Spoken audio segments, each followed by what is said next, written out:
오늘 자랑할 것이 없는 은혜라는 제목 같이 함께 나누겠습니다. 여러분, 하나님은 약한 나를 보석처럼 쓰십니다. 저와 여러분들을 비록 부족하고 연약하지만 저와 여러분들이 이렇게 보석처럼 쓰신다는 거죠. 여러분, 보면 세상 사람들, 우리도 마찬가지겠죠. 참 자랑거리를 붙들고 사는 것 아닌가. 학벌을 자랑하고 경력을 자랑하고 재산도 자랑하고 심지어 참 신앙의 경력까지도 자랑합니다. 나는 이 정도는 된다. 봐라, 나는 이 정도 된다라는 것이 우리 마음 안에 숨어 있는 것이 아닌가. 그렇죠, 숨어 있습니다. 그런데 바울은요, 오늘 아주 불편한 이야기를 하고 있어요. 오늘 보면 너희를 부르심을 보라, 26절에 그렇게 되어 있는데, 너희를 보라는 거죠. 너 자신을 보라는 거예요. 이것은 단순한 관찰이 아니라 너희가 어떻게 여기까지 왔는지 생각해 보라라는 뜻이에요. 여러분, 고린도 교회 성도들은요, 어떻게 보면 세상적으로 뛰어난 사람들이 많지 않았습니다. 오늘 보니까 권세 있는 자도 많지 않았고 지혜로운 자도, 또한 귀한 가문 출신도 많지 않았다는 거죠. 그런데 하나님이 바로 그런 사람들을 불러주셨다는 것입니다. 왜 그럴까요? 사람의 자랑을 무너뜨리고 하나님의 은혜만 남게 하려는 하나님의 뜻이었다는 것입니다. 은혜는 내가 잘해서 받는 것이 아니라 은혜는 받을 자격이 없는 내 받았다라고 하는 것입니다. 오늘 말씀을 우리에게 묻습니다. 당신은 무엇을 자랑하며 살고 있는가? 오늘 자랑할 것이 없는 은혜. 첫 번째는요, 하나님은 스펙을 보지 않으신다는 거죠. 참 스펙, 이 세상에 살면서 중요하죠. 우리 특히 젊은 사람들은 이 스펙에 대해서 아주 열심으로 만들려고 하고 있죠. 열심히 사는 게 나쁘다는 뜻은 아닙니다만 하나님은 스펙을 보지 않으십니다. 오늘 26절 27절 제가 다시 한번 읽어볼게요. 형제들아, 너희를 부르심을 보라. 육체를 따라 지혜로운 자가 많지 아니며 능한 자가 많지 아니하며 문벌 좋은 자가 많지 아니하도다. 그러나 하나님께서 세상에 미련한 것들을 택하사 지혜 있는 자들을 부끄럽게 하시려고 세상에 약한 것들을 택하사 강한 것들을 부끄럽게 하려 하시며 라고 되어 있습니다. 하나님께서 우리를 선택하신 이유는 완벽해서가 아니라, 똑똑해서가 아니라, 뭔가 많이 있어서가 아니라 오히려 세상의 기준으로는 조금 부족할지라도 부족해 보이고 약해 보이는 것들을 먼저 하나님이 꼭 찍어서 우리를 불러주셨다라고 하는 것입니다. 이 바울은 지금 고린도 교회 사람들에게 말해요. 여러분 중에는 공부를 많이 한 사람도 많지 않고 집안이 대단한 사람도 많지 않다.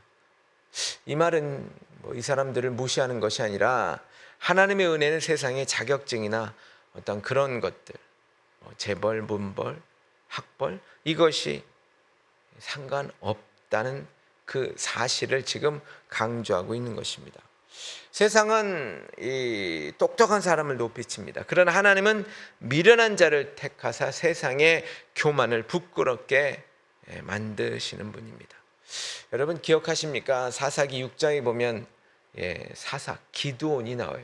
여러분, 기드온은 적군이 무서워서 지금 몰래 포도주 틀 그 안에 들어가서 숨어서 있었던 겁쟁이였어요. 스스로를 뭐라 하냐면 우리 집안에서 나는 가장 작고 약한 사람이다 이렇게 말해요. 하지만 하나님께서는 그 기드온을 뭐라 그러냐면 큰 용사여 그래요. 아니, 포도즙 틀에서 숨어서 있었던 사람인데 큰 용사여 이렇게 말씀하신단 말이에요. 결국 하나님은요, 이 기드온을 데리고 그것도 300명의 군사만으로 그 엄청난 적군을 물리치게 하셨던 것이죠.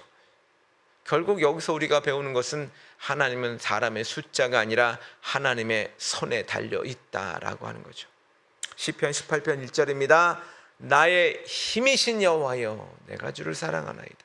여러분, 하나님이 우리의 힘이십니다. 내 힘이 아니에요. 오늘 하루 우리는 나는 왜 이렇게 부족할까? 이렇게 생각이 들 때가 사실 우리가 살다 보면 있습니다.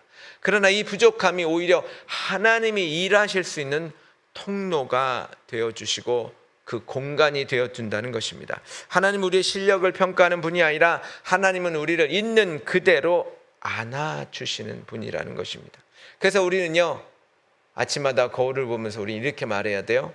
부족한 모습 그대로 우리는 불려왔기 때문에 나는 하나님의 은혜가 가장 많이 필요한 사람이야.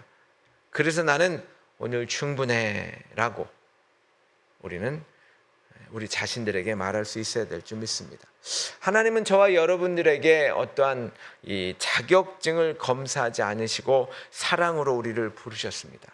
다시 말씀드리지만 나의 약함은 하나님이 일하실 수 있는 공간이요 하나님이 드러나실 통로라고 하는 것입니다. 오늘도 그분의 든든한 손길을 붙들고 당당하게 걸어가시기를 간절히 축원을 드립니다. 두 번째는요, 그렇다면 왜 하나님은 약한 것을 사용하실까요? 앞서도 잠깐 말씀드렸지만 28절 29절에 나오죠. 하나님께서 세상의 천한 것들과 멸시받은 것들과 없는 것들을 택하사 있는 것들을 패하시려고.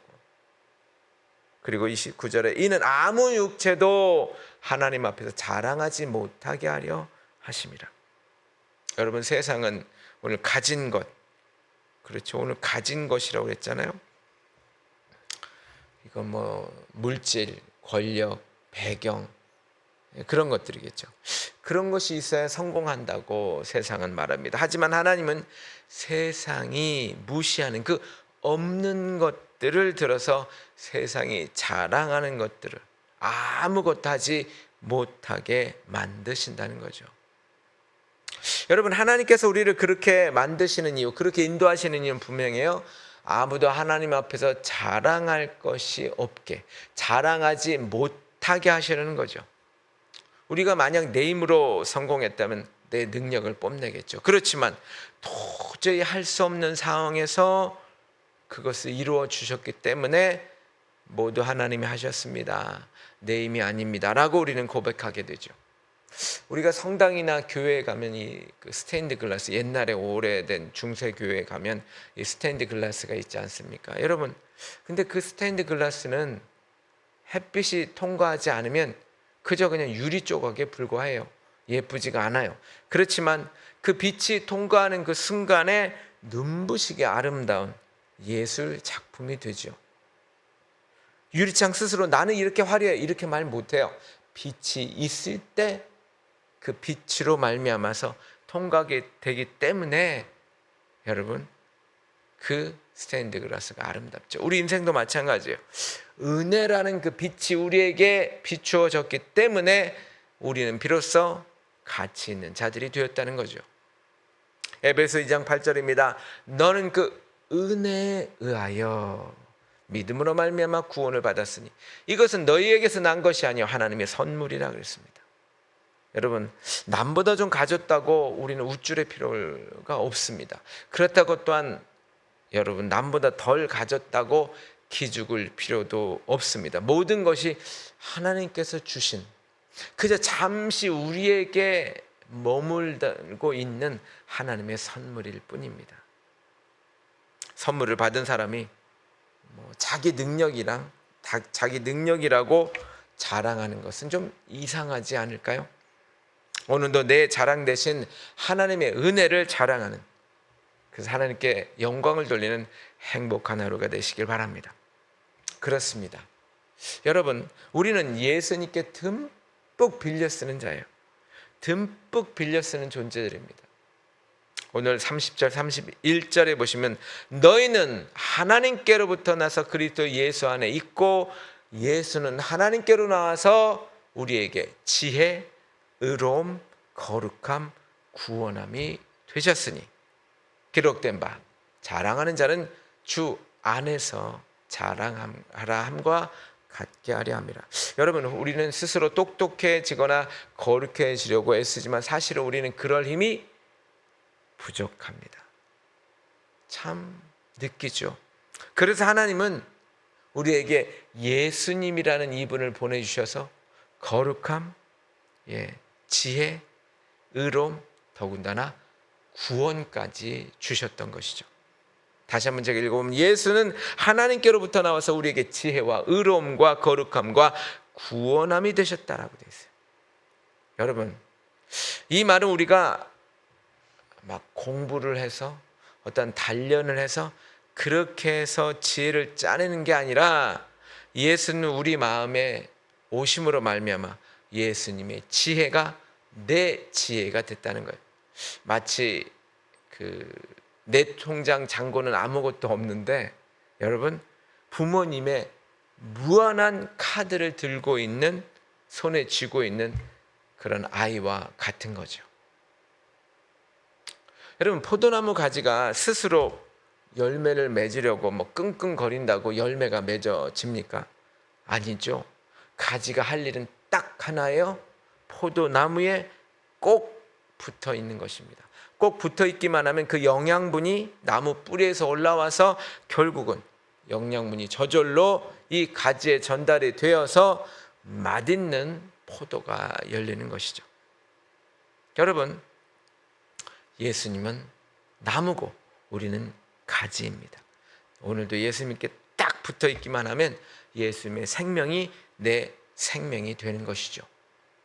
그래서 고린도후서 5장 10절입니다.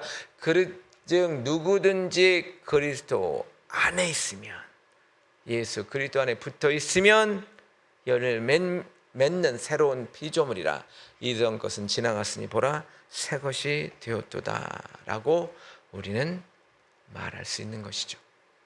오늘 풀리지 않는 고민이 있다면 우리 이렇게 기도합시다.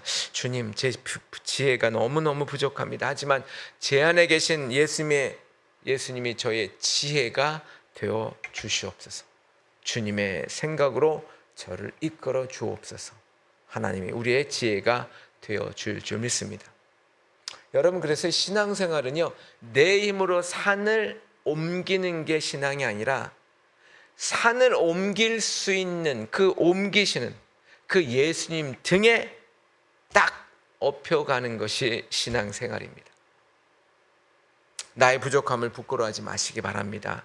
그 부족함 때문에 다시 한번 말씀드리지만 우리는 더 꽉 예수님을 붙들 수밖에 없는 존재들이라고 하는 것입니다. 오늘 하루 내 실력이 아닌 예수님의 실력으로 승리하시길 간절히 축원을 드립니다. 그렇습니다. 약한 나는 예수님만이 자랑입니다. 여러분, 오늘 우리는 자랑할 것이 하나도 없는 존재들이지만 역설적으로 말하면 그렇기 때문에 안전합니다. 왜? 예수님이 저와 여러분을 오늘도 이렇게 붙들고 계시기 때문입니다. 오늘 우리 나가면서 세 가지만 한번 생각해 봅시다. 나의 약함을 그대로 인정하는 것입니다. 그래야 주님이 더 우리를 붙들어 주십니다. 여러분, 하나님은요, 미련하고 약한 우리를 통해서 세상이 감당 못할 일을 행하십니다. 두 번째는 비교의 늪에서 빠져나오십시오. 여러분, 세상의 기준이 아니라 나를 택하신 그 하나님의 사랑, 그것이 나의 진짜 가치입니다. 그래서 예수님을 나의 자랑으로 삼으십시오.